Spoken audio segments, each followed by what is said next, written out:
All right, poultry nerds, we're here with the episode you guys have been waiting for.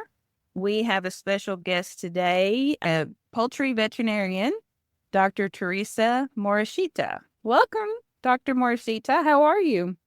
Welcome, and thanks for inviting me to your podcast. You're very welcome. We're excited to have you answer all these questions. People made a list, so we're going to get to that shortly. So tell us Look, about I get really excited about these podcasts because I really like to nerd out when we have people that know all the facts. So I'm super excited. So tell us about yourself. Where are you? I I'm a professor of poultry medicine and food safety, and I'm located in Pomona, California. I work at the College of Veterinary Medicine of Western University of Health Sciences. Nice. Are you originally from California? No, I'm originally from Hawaii, and of course, I went to my undergraduate education in Hawaii, but Hawaii doesn't have a vet school, so I went to California and attended vet school at the University of California at Davis. Nice. And you've been at the Western University for a long time? I've been there State University. Okay, say that again because it cut out. So, how long have you been at the Western University? I've been at Western University since 2006, and prior to that, I was at the Ohio State University.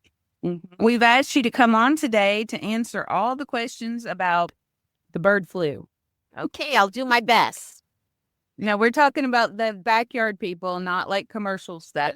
I know they cross paths just a little bit. So, explain exactly what it is. Can you do that? It's a big thing right now, avian influenza. It's hitting, as you can see, a lot of the commercial, but I know also for the backyard flocks.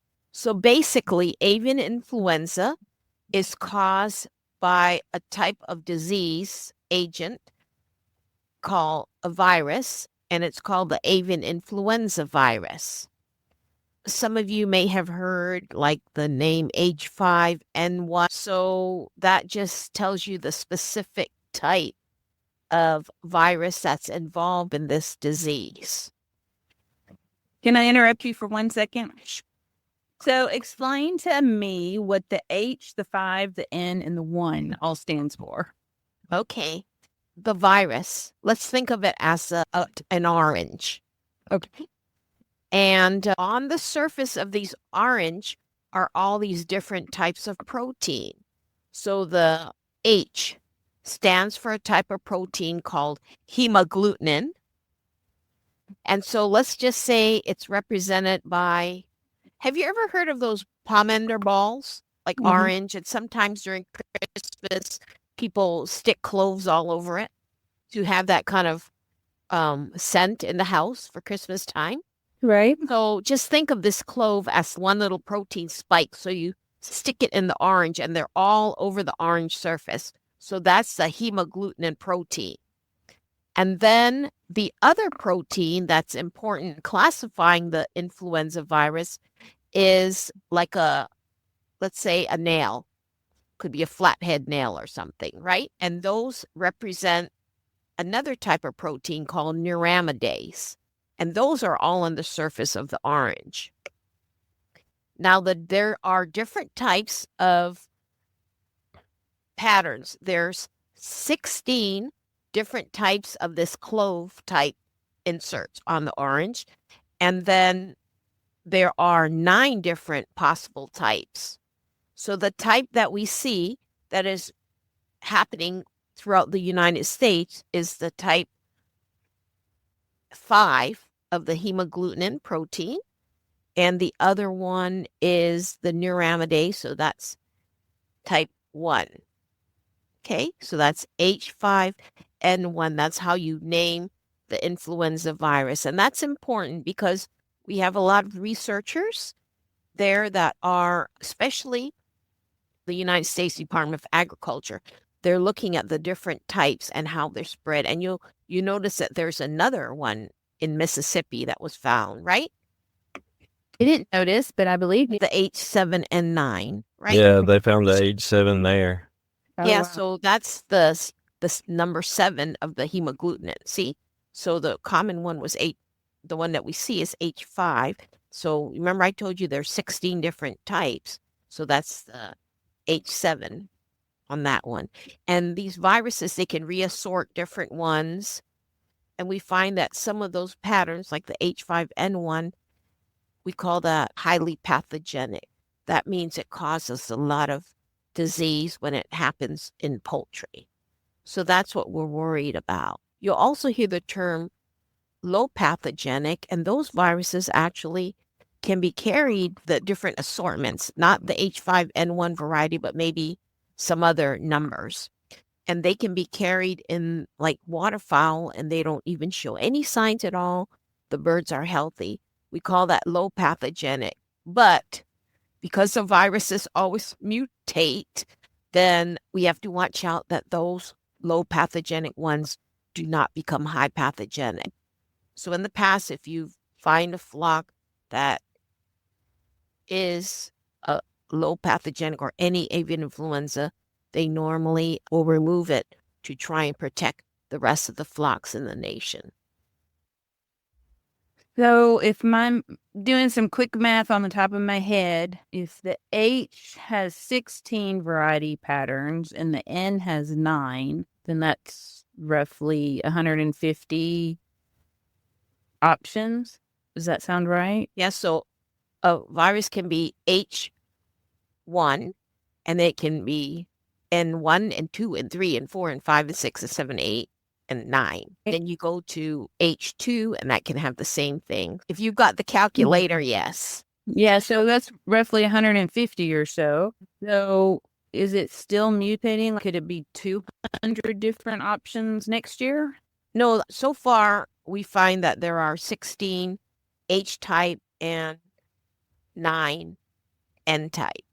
Gotcha. So we have that combination. Okay.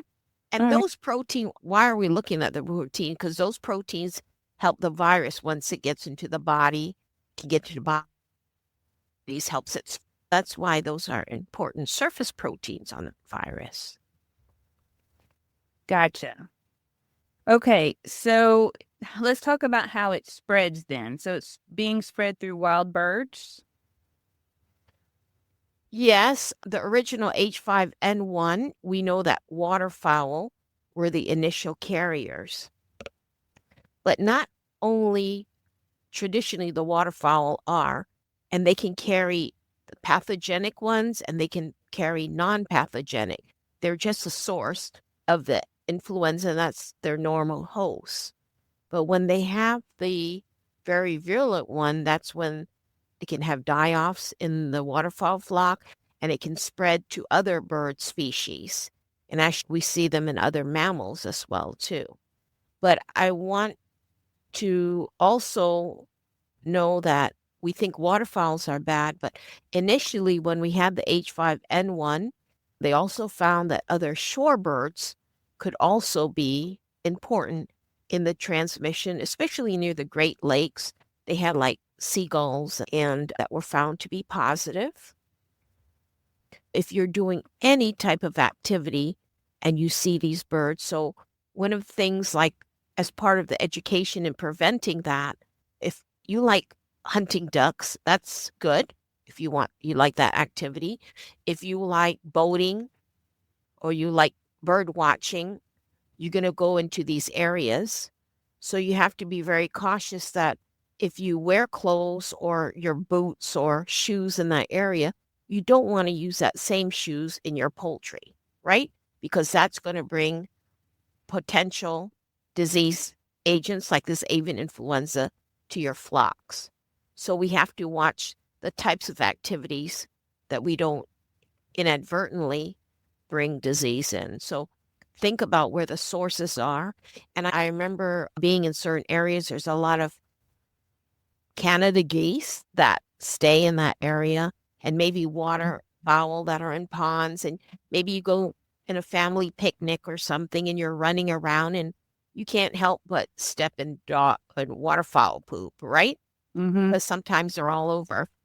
And so you want to make sure that you're cautious about bringing that dirty shoe or that has stepped in waterfowl poop or seabird poop into your flocks.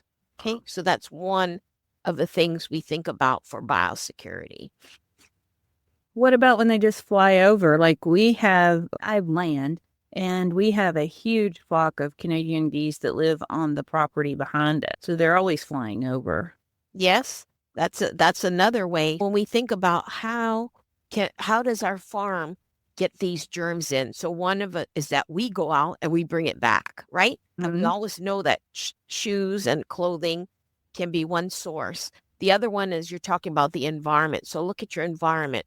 What is coming over? What is contaminating your farm? So not a lot would be like you have exposure because you have birds, right? They're like a nearby pond or natural body of water that they congregate as they migrate north and as they migrate south. Okay. So there's four major flyways where the waterfowls go back and forth in the United States: Atlantic, Mississippi, Central, Pacific. And so farms like yours in that area that might have a lot of birds migrating, yes. So we live in their world and we just have to deal with it. Well, now we do. As working with bird diseases, we always know that, and there are other diseases that if we have poultry or even flocks of ducks or geese that we want to make sure that the diseases that our pets or our flocks don't give it to the wildlife, because as you can see, once you give it to the wildlife, they spread it all over, and there's tons of them, right, flying over for the migration. So now we have the H5N1 established. So for us, being on the ground, watching them fly over, you have to watch out of potential. So how much poop does it take to contaminate a space, and how long does it live on the ground? When they fly, so let's just talk about how it spreads in the waterfowl. So if you've got one infected duck and they're pooping around, and the other, because sometimes they come in flocks of 300,000 or something. So one might be infected, and so maybe a little neighbor comes next to them, and then they might interact, or they might be picking food or whatever, and they get infected. So then it spreads that way. And so now you have two infected spreading it to the population. So how do you get that? So let's just say you had one infected duck and he sheds over your property. Maybe your chickens are not in the area, so lucky for you, right? But if chickens or ducks are out there pecking around, or they're in the same, or they're in the vicinity of that duck pond or whatever, then there's potential spread. So we always call diseases like it's a numbers game. The more exposure birds have, or exposure, more likely you will get that. So I have ducks that free range my property as the geese are flying over. Other geese are attracted. Oh, there's ducks down there, and they go down. Oh, they do. You can't help them when they're migrating.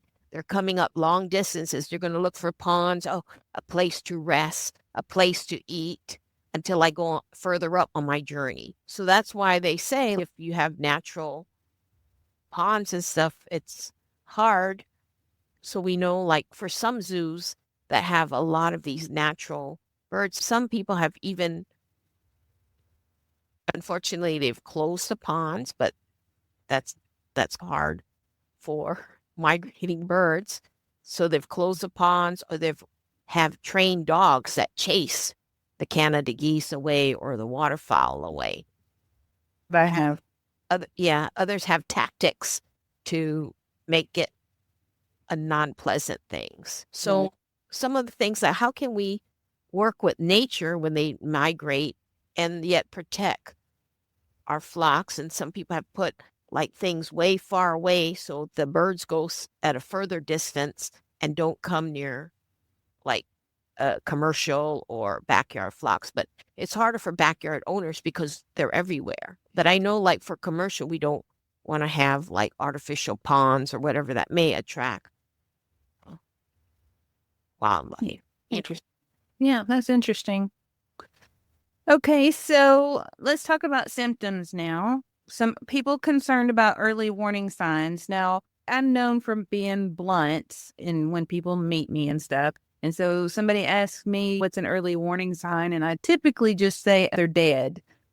Is that a pretty accurate sign that you have it? If you have the highly pathogenic avian influenza, there will be dead. That's one of the first things you know. So you're true in finding that. So everybody knows they're fly. And so you're going to know when the birds are off. So one of the first signs that birds are not feeling well is that they're going to stop eating, drinking, stop laying eggs, right? So you notice a difference like that. You can say, ooh, something's wrong. This doesn't mean you have avian influenza, but you could say, oh, some kind of illness, because birds, they're going to be not eating, not drinking, not laying eggs if you've got layers. And then they might be huddled up. Their feathers, if you've got chickens, they're fluffed up. They hunch down. You have that sick chicken pose, right? Something is, or they're going to be down on the ground, lethargic. So you know something's wrong. You got some kind of disease going on. We do know that for the avian influenza, it's usually, when it's a highly pathogenic one, you will see death loss. So they'll be dead. And you'll say, what happened? My flock was fine, and then they're all dead. So if you have something like that, then I know that every state in the United States has a diagnostic lab. So you got to go where your state diagnostic lab is. And I believe that most counties have like an extension agent, right? And you contact your local agent. You can contact your local veterinarian. They can help you to report that as well, too.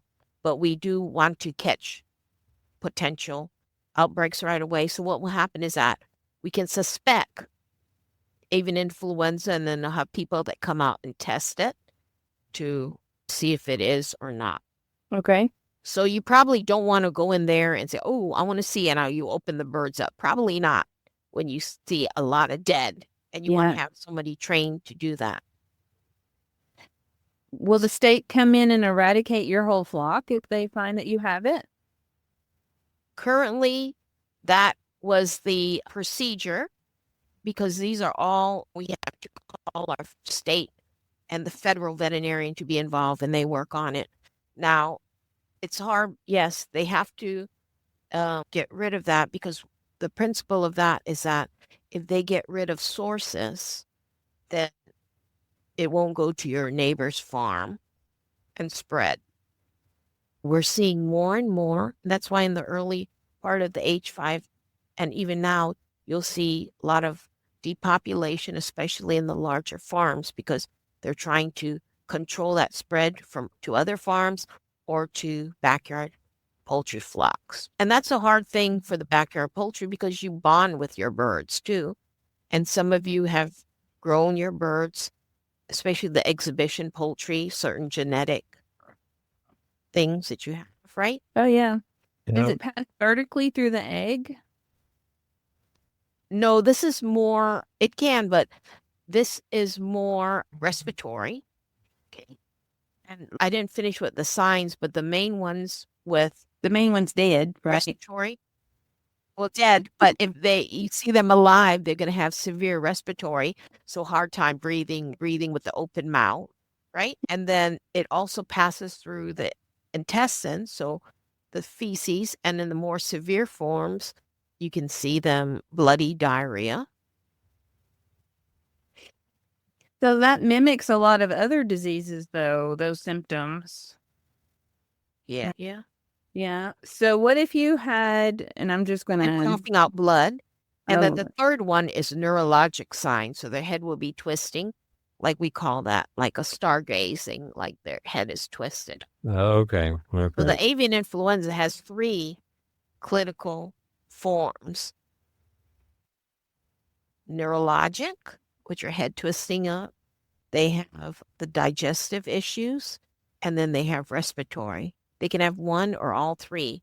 So you see that kind of mixed thing in your flock. more likely you have avian influenza. So that's why, can you distinguish it right away from others? I always say that virulent Newcastle can also be like that. And that's also a concern, at least here in California. To me, it's just as important. It's a exotic disease coming into the United States, and those are very similar. The only way you got to take it to the lab. So you brought the question about it's very similar to other diseases. So you should know your farm. What kind of diseases do you have? And if you see anything unusual, so bloody diarrhea, could be coccidia, right? Take a look at the birds. If there's a lot, if you see neurological sign, now coccidia is not going to have respiratory difficulties. So you're not going to see them like open mouth breathing or something. Heads. So that's how we would look at the birds, and you can tell that. But that's where it's important to at least work with a local veterinarian or someone. Some states are really helpful for the backyard flock. So get to know your state and what they can do for the individual flock owners. Because some states, they have programs where backyard flock owners can send birds or whatever. But for whether it's coccidia or not, your local veterinarian can do a fecal exam. But you know best because you work with your birds every day. Observation. We preach that a lot. Observation. Knowing what's normal. Yeah. Yeah. Now, one question I have, is there anything you can do from a nutritional standpoint to build up a strong immune system in your bird to try to prevent that or prevent them from getting any kind of diseases? We'll be right back. Looking to rock some seriously comfy gear? If you love chickens and you're all about that fun style, then Chicken Box has got the perfect t-shirts for you. From quirky designs to classic looks, their shirts are as comfy as us chicken tenders deserve. They even have a subscription service so your coop doesn't get bored. Head over to PoultryNerdsPodcast.com and click on Chicken Box to get your comfy shirts and support the podcast. I know that some researchers are looking at, what do you call that, more immune strain or less susceptible to certain diseases, but that's not in the general population. And most backyard flocks you like a certain breed or you like your certain genetic exhibition poultry that you have. Yeah. That there's a lot of research and a lot of money going into that research to develop potential strains, but that's happening more like in the commercial. That makes sense. Money talks. That's right. But the only thing for backyard flocks is if certain breeds are more resistant or whatever through your own observation. Gotcha. All right, so let's talk about what you can do to protect your backyard flocks. So what you could do to protect your backyard flock, the number one is biosecurity. So bio stands for life and security implies some sort of protection. So basically, like we talked about, how to prevent germs or the virus from getting into your flock, and vice versa, how to stop if you have a disease, from it spreading to your neighbors, right? We all want to be responsible flock owners.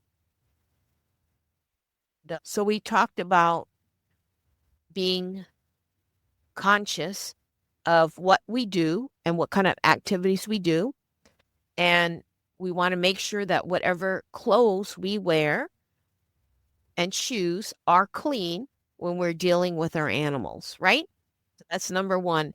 And you may have seen pictures in the commercial industry. We wear Tyvek suits whenever we go to a farm, boots and stuff. Now, you don't have to go to that degree, but you can have a dedicated clothes that you use for your flocks and not for working with other birds. And the other one too is knowing the source of your birds that are coming in. A lot of the people that you should know, what is my background diseases that I have in my flock, so I know what potential, some of them, have you heard of the disease mycoplasma? So there's a lot of, while there's less in commercial industry, in the backyard flock, there's not as much regulations in part of the National Poultry Improvement Plan. So most of the birds are mycoplasma positive. So if you've got mycoplasma positive birds, it's your birds, so you're going to keep them.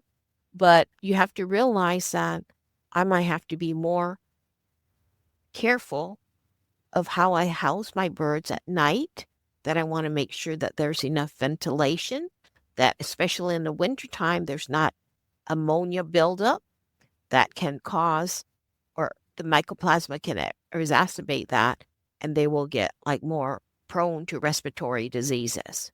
So just knowing what diseases you have, and so what potentially makes you a risk factor, okay?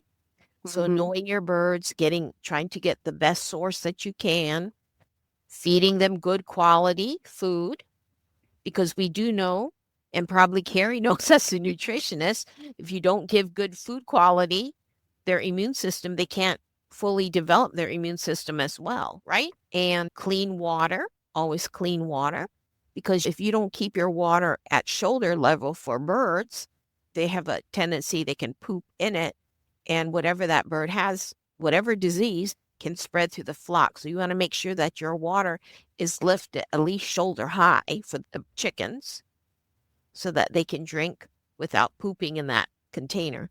And then you try to clean that container if you can daily. That's always good hygiene. So you're keeping your birds well. And the other thing, like you said, is being aware. Am I under a fly zone or not? Do I invite other birds in? Because some of us that like birds also like to feed the songbirds, and we set up bird feeders in. So again, that's bringing potential. You don't know the health status of the birds. You're bringing them into your flock. And of course, chickens see, ooh, bird feed that fell on the ground. I'm going to go under there and peck it. Unfortunately, those songbirds also poop there, and then they'll be exposed. So if we're serious about our chickens and keeping them clean, probably don't want to have bird feeders where the chickens have access to. And so another thing too is the feeding. Where are you feeding your birds? So if I've got pasture raised birds and I'm just putting the food out there, other wild birds say, "Ooh, free food source. And free water. I'm gonna go over there and eat." Again, that's just like your bird feeder, right? So we have to be conscious where we're going to feed them. So during these high risk times, probably good to feed them early in the morning in an enclosed area. Make sure that songbirds, you got to look at the fencing diameter that doesn't allow songbirds through. Let them eat the food, and then you can let them out on the grounds, right? So those are all things. We just have to think, what wild things come and get exposed to our animals. Can mice and rats track it in? We don't have that information yet, but if you look at all the animals that are infected, potential. It makes sense. Yeah, it makes sense. Right? It makes. They walk through the manure, then step on the feed. And we know that rats and rodents can perpetuate like a salmonella enteritidis on a farm. So rodent control for all poultry are out there. Having a rodent control is really important. It is. So those are all part of the biosecurity, picking up the dead right away. Now, if you have your dead, and that's a lot of dead, like multiple of your flocks, then you have to watch out. And that's why I would call, if you have so many dead. A flock, you might have one or two dead, and backyard flocks are smaller, so you're not going to have that much mortality, right? Unless you're a poor keeper of poultry. Yeah. you don't see too much mortality if your flocks are healthy. Because chickens, we're talking about chickens here, but also they're pretty strong. They can live up to 25 years in captivity. Really? 25? Yes. I have 30 to 2 that are 50. 12. Oh, see, you're taking good care. I took good care because I just threw them out. They're on their own and they still ticking along. And geese are like 40. Oh, wow. So if they're for the chickens, they can live long, but most of them, those old hens are those reproductive problems. All right, I have a question. Can humans get the bird flu? Yes, we can. Can we give it back Because to the birds? there's always that potential that you can. Do you see the Oh. wide host range of birds? And we noticed that from the outbreaks that occurred, let's say waterfowl, and it's like they died from this too. And so they die along the lake, and who's eating it? The bald eagle, and he gets affected by influenza. The foxes, whatever you have, the carnivorous animals out there, they get infected, right? Mm. And we've also seen on the East Coast and in South America, sea lions get. Now, how are they going to get that? Because infected seagulls, like the birds might die and then they die in the water, and somebody says, ooh, easy food, and then just eat it, right? So we see a whole variety. So dogs, cats, all have influenza. Now, we've seen, like in certain parts of the United States, like in California, there's also been canine influenza. And so it's this mixture. And we do know that the big pandemic, the worldwide pandemic that was like swine mixed with other animals. And then when you have this mutation of the different things and it goes into the human, and once it gets easily transferred to the humans, that's how you can spread. Because once it's spread from human to human easily, then we'll get some kind of pandemic. So that's also a reason why in the early days they try to eliminate all these potential flocks, right? Because we don't want to have any worldwide pandemics. And the hard thing too, if that's your pet, but that was done to help protect health of your neighbor's animals as well as potential spread, because that influenza virus has a lot of animals can be infected. Different strains, but those strains can come together and mutate because when 2 different strains, they can mutate and transfer those little surface proteins. And then we got a hot mess. Yes. So we want to prove that we don't need no other pandemic again, right? Gosh, no. No. All right, let's move to the Q&A side. So I had put it out on Facebook and we got several really good questions back. So Bantam Fave asks if a vaccine can be developed. There are vaccines that are used in Europe, and Mexico has been using vaccines too. And the thought was should we use vaccines or not? And that's up to the U.S. Department of Agriculture, whether they approve it or not. So I believe they're looking at that right now. Okay. And seeing what we can do. One of the things that if we do use the vaccine, one of the hesitancies of using it before was trade, because some countries don't want vaccinated birds. Gotcha. Makes sense. And that would hurt the U.S. agriculture. Yes. Okay. Deb is asking about euthanizing the whole flock instead of allowing the survivors to create a stronger flock. Can we breed for resistance? That's one way to do for the survivor, but as some of the tactics that are used is that they will euthanize the whole flock currently. Whether that changes in the future, we don't know. And one of the things also that they euthanize a flock is that, can we guarantee each individual that has influenza can keep their birds safe and not exposed or not spread that disease, right? It's a true statement. All right. Amy asks, why are shows being canceled when they don't seem to be a source of issues? I believe that the shows are being canceled as a precautionary because your bird may look great, but maybe he got exposed early on. He's not showing signs, but he's shedding. And the shows that I'm familiar with, we have, wire cage next to wire cage next to wire cage. So if one bird's infected, it's easily spread. And actually, a more common disease that is spread through exhibition is infectious laryngotracheitis. And that's why if you ever take your birds off from your farm, you want to make sure that they're at least quarantined for 3 to 4 weeks in a separate area from your main flock, because diseases show about 2 weeks. We call that the incubation period.